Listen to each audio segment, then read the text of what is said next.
स्वागत है आपका यस न्यूज़ कर्नाटक एक्सप्रेस में। मैं आपके साथ सुफियान हूं। आइए आज की खबर पर नजर डालते हैं।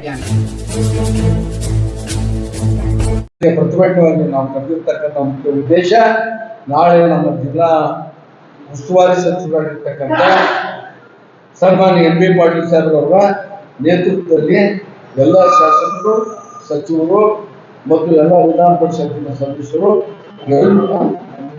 ಹಾಲಿ ಮಾಜಿ ಶಾಸಕರು, ಎಲ್ಲ ಪದಾಧಿಕಾರಿಗಳು ಎಲ್ಲರೂ ಕೂಡ ಇವತ್ತು ಎಲ್ಲ ತಾಲೂಕಿನಿಂದ ಬಂದು ಭಾಗವಹಿಸ್ತಾ ಇದ್ದಾರೆ. ಒಂದು ದೊಡ್ಡ ಐತಿಹಾಸಿಕವಾಗಿರ್ತಕ್ಕಂಥ ಪ್ರತಿಭಟನೆ ಇವತ್ತು ನಾಳೆ 10 ಗಂಟೆಗೆ ಸಿದ್ದೇಶ್ವರ ಸ್ವಾಮಿಯಿಂದ ಪ್ರಾರಂಭ ಆಗಿ ಗಾಂಧಿ ಚೌಕದಿಂದ ಅಂಬೇಡ್ಕರ್ ಸರ್ಕಲ್ವರೆಗೆ ಬಂದು ಜಿಲ್ಲಾಧಿಕಾರಿಗಳಿಗೆ ನಾವು ಮನವಿಯನ್ನು ಅರ್ಪಿಸ್ತೇವೆ. ಸನ್ಮಾನ್ಯ ಉಸ್ತುವಾರಿ ಸಚಿವರಾಗಿರ್ತಕ್ಕಂಥ ಎಂ ಬಿ ಪಾಟೀಲ್ ಸಾಹೇಬ್ ಅವರ ನೇತೃತ್ವದಲ್ಲಿ ಅಂತಕ್ಕಂಥ ಮಾಹಿತಿಯನ್ನು ತಮಗೆ ಹೇಳ್ತಾ ಇದ್ದೇನೆ. ತಾವೆಲ್ಲ ನಾಳೆ ಈ ಒಂದು ಮಾಹಿತಿ ಇವತ್ತು ರಾತ್ರಿಯೇ ಜನರಿಗೆ ತಲುಪುವಂತೆ, ನಾಳೆ ಮಾಧ್ಯಮದಲ್ಲಿ ಬರುವಂತೆ ನಾವು ಮಾಡಬೇಕು ಅಂತ ಹೇಳಿ ನಾನು ಜಿಲ್ಲಾ ಕಾಂಗ್ರೆಸ್ ಕಮಿಟಿ ವತಿಯಿಂದ ಮತ್ತು ನಮ್ಮ ಎಲ್ಲರ ಹಿರಿಯ ಕಾಂಗ್ರೆಸ್ ಪದಾಧಿಕಾರಿಗಳು ತಮ್ಮಲ್ಲಿ ವಿನಂತಿ ಪೂರ್ವಕವಾಗಿ ಕೇಳ್ಕೊಳ್ತೇವೆ. ಇವತ್ತಿನ ದಿವಸ ಜಿಲ್ಲಾ ಕಾಂಗ್ರೆಸ್ ವತಿಯಿಂದ ಹಾಗೂ ವಿವಿಧ ಸಂಘಟನೆಯಿಂದ ಮತ್ತು ಉಸ್ತುವಾರಿ ಸಚಿವರಾದಂಥ ಸನ್ಮಾನ್ಯ ಶ್ರೀ ಎಂ ಬಿ ಪಾಟೀಲ್ ಅವರ ನೇತೃತ್ವದಲ್ಲಿ ನಾಳೆ ಒಂದು ದೊಡ್ಡ ಪ್ರಮಾಣ ಬೃಹತ್ ಪ್ರತಿಭಟನೆ ರ್ಯಾಲಿಯನ್ನು ನಾವು ಹಮ್ಮಿಕೊಂಡಿದ್ದೇವೆ. ಆ ದಿಶೆಯಲ್ಲಿ ತಮ್ಮೆಲ್ಲರಿಗೂ ಗೊತ್ತಿದ್ದಂತೆ ರಾಜ್ಯಪಾಲರು BJP ಮತ್ತು JDS ಕೈಗೊಂಬೆಯಾಗಿ ಕೆಲಸ ಮಾಡ್ತಿದ್ದಾರೆ. ಈಗಾಗಲೇ ನಮ್ಮ ಶಾಸಕರು ವಿಸ್ತಾರವಾಗಿ ತಮ್ಮೆಲ್ಲರಿಗೆ ಹೇಳಿದ್ದಾರೆ.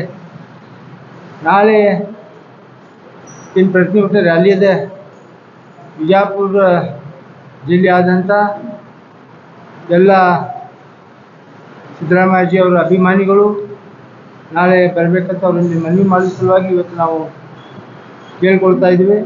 ಅದರ ಜೊತೆಯಲ್ಲಿ ಈಗೇನು ನಮ್ಮ ರಾಜ್ಯಪಾಲರಾದ BJP ಕೈಗೊಂಬೆ ಮಾಡಿಸಿ ಕೆಲಸ ಮಾಡ್ತಿದ್ದಾರೆ, ಅವ್ರಿಗೆ ಗೋ ಬ್ಯಾಕ್ ಅನ್ನುವ ಸಲುವಾಗಿ ನಾವು ದೊಡ್ಡ ಪ್ರಮಾಣದಲ್ಲಿ ಪ್ರತಿಭಟನೆ ಮಾಡಬೇಕಾಗಿದೆ. ಅವರು 9 ತಿಂಗಳಾದವ್ರ ಬಲ್ಲೆ ಈ ಪ್ರಾಸಿಕ್ಯೂಷನ್ ಸಲುವಾಗಿ ಏನು ಮಾಡಬೇಕಾಗಿತ್ತು, ಕುಮಾರಸ್ವಾಮಿ ಅವ್ರದ್ದಾಗಲಿ ಜೊಲ್ಲೆ ಅವ್ರದ್ದಾಗಲಿ, ಆದರೆ ಅದು ಇನ್ನೂ ತನಕ ಅದು ಕೈ ಹಿಡಿದಿಲ್ಲ. ಆದರೆ ಅದೇ ಅಬ್ರಾಹ್ಮ್ ಅಂಕೇಶಿ ಒಬ್ಬರು ಅವ್ರ ಮ್ಯಾಗೂ ಕೂಡ ಪ್ರಾಸಿಕ್ಯೂಷನ್ ಸಲುವಾಗಿ ಮಾಡಬೇಕಾದ್ರೆ ಅವ್ರಿಗೂ ಮಾಡಿಲ್ಲ. ಅಂಥವರೇ ಮತ್ತು ಇವತ್ತು ಅವರು 200 ಪೇಜ್ ಒಂದು ಅಪ್ಲಿಕೇಶನ್ ಕೊಟ್ಟಾಗ ಇವರು ಯಾವಾಗ ಓದಿದ್ರು, ಯಾವಾಗ ಏನು ತಿಳ್ಕೊಂಡ್ರು, ಯಾವಾಗ ಮಾಡಿದರು, 9 ತಿಂಗಳಿಂದ ಅದು ಅಪ್ಲಿಕೇಶನ್ ಅದಾವೆ, ಇನ್ನೂ ತನಕ ಮಾಡೋಕ್ಕಾಗಲಿಲ್ಲ. ಕೇವಲ ಒಂದೇ ಒಂದು ದಿವಸನಾಗ ಅವರು ಒಂದು ನೋಟಿಸ್ ಜಾರಿ ಮಾಡ್ತಾರೆ. ಇದರ ಅರ್ಥ ಅಲ್ಲಿ ಮ್ಯಾಗಿಂದ ಅಮಿತ್ ಶಾ ಮೋದಿಯವರು ಡೈರೆಕ್ಷನ್ ಕೊಟ್ಟ ನಂತರ ಇವ್ರು ಪ್ರಾಸಿಕ್ಯೂಷನ್ ಮಾಡಿಬಿಡುವಂಥ ವಿಷಯ ಅವರು ಒಂದು ಆದೇಶ ಕೊಟ್ಬಿಡ್ತಾರೆ. ಇದು ಯಾರೂ ನಾವು ಸಹಿಸ್ಲಿಕ್ಕೆ ಆಗೋದಿಲ್ಲ. ಯಾಕಂದ್ರೆ ಎಲ್ಲಿ ತನಕ ಸಿದ್ದರಾಮಯ್ಯವ್ರ ಬಗ್ಗೆ ಯಾಕೆ ಇಷ್ಟೊಂದು ಇದು ಮಾಡ್ತಾ ಇದ್ದಾರೆ ಅಂದ್ರೆ ಯಾವುದೂ ಒಂದು ಕಪ್ಪು ಚುಕ್ಕಿ ಇಲ್ಲ. ಸುಮಾರು 10 ವರ್ಷದಿಂದ ಅವ್ರು ಪ್ರಯತ್ನ ಮಾಡ್ತಿದ್ದಾರೆ. ಅವ್ರಿಗೆ ಏನಾರು ಮಾಡ್ಬೇಕಂದ್ರೆ ಏನೂ ಸಿಗಲಿಲ್ಲ. ಕಡಿಕೆ ಈ ದಾರಿ ಹುಡುಕಾಡಬೇಕು ಅಂತ ಕಿಸಿ ಒಂದು ಪ್ರಯತ್ನ ಮಾಡ್ತಾರೆ. ಈಗ 5 ಗ್ಯಾರಂಟಿ ಏನು ಸಿದ್ದರಾಮಯ್ಯವರು ಕೊಟ್ಟಿದ್ರು ಅದು ಎಲ್ಲ ಜನರಿಗೆ ಸಿಗ್ಲಾಕತ್ತೈತಿ, ಅದು ಅವ್ರಿಗೆ ಸಹಿಸ್ಕೊಳ್ಳೋಕ್ಕಾಗಲಾಕತ್ತಿಲ್ಲ.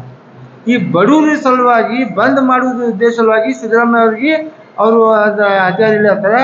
ಇಡೀ ದೇಶದಲ್ಲಿ ಏಕೈಕ CM ಅವರ ಆದಂಥ ಸಿದ್ದರಾಮಯ್ಯ ಅವರು ಅವ್ರಿಗೆ ಒಂದ್ಸಲ ಡಿಸ್ಟರ್ಬ್ ಮಾಡಿದ್ರು ಅಂದರೆ ಮತ್ತೆ ನಮ್ಮ ಕಾಂಗ್ರೆಸ್ ಮತ್ತೆ ಡೌನ್ ಆಗಬೇಕು ಅನ್ನೋದು ಉದ್ದೇಶದಿಂದ ಇವರೆಲ್ಲ ಪ್ರಯತ್ನ ಮಾಡ್ತಿದ್ದಾರೆ.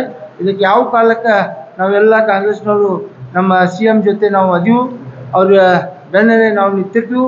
ಎಲ್ಲ ಇಡೀ ರಾಜ್ಯದಂತೆ ಹೋರಾಟವನ್ನು ಮಾಡ್ತೀವಿ. ಮಾಡಿ ಅವ್ರಿಗೆ ಯಾವುದೇ ಇದು ತಪ್ಪು ಚುಕ್ಕಿ ಬರಲಾರ್ದಂಥ ನಾವೆಲ್ಲ ಪ್ರಯತ್ನ ಮಾಡ್ತೀವಿ.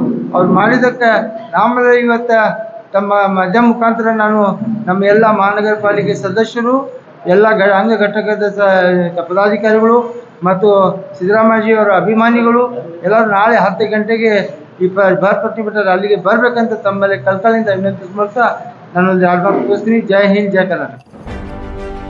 ಯಾವುದೇ ಹೊಸ ಸುದ್ದಿಯನ್ನ ನೋಡಲು ನಮ್ಮ ಎಸ್ ನ್ಯೂಸ್ ಕರ್ನಾಟಕ ಎಕ್ಸ್ಪ್ರೆಸ್ನ ನೋಡ್ತಾ ಇರಿ. ಹಾಗೆ ನಮ್ಮ ಚಾನೆಲ್ನ ಸಬ್ಸ್ಕ್ರೈಬ್ ಮಾಡಿ, ಬಾಜು ಇರುವ ಬೆಲ್ ಐಕಾನ್ ಅನ್ನ ಕ್ಲಿಕ್ ಮಾಡಿ. ಹಾಗೆ ನಮ್ಮ ಚಾನೆಲ್ನ ಲೈಕ್ ಮಾಡಿ, ಶೇರ್ ಮಾಡಿ.